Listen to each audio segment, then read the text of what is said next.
bahwa kegiatan ini terselenggara berkat kerjasama antara forum kerukunan umat beragama dengan pengurus pada Balai Kerjasama Gereja Sekota Makassar. Mari sambut dan saksikan saudara-saudara Karnaval Sekota Makassar. Ya, kita lihat di belakang mobil ini memperagakan mas-mas kebelannya dalam karnaval ini.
Yang meresmikan gerbong karnaval masker Sekota Makassar yang berjumlah kurang lebih 2.000 tempat yang ambil bagian dalam program ini yang baru saja dilepas oleh Bapak Wali Kota Makassar yang diwakili oleh Ibu Nena Malanda di Tanjung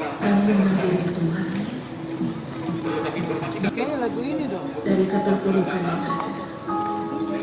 ada, kiranya Nyuri kembali melambai.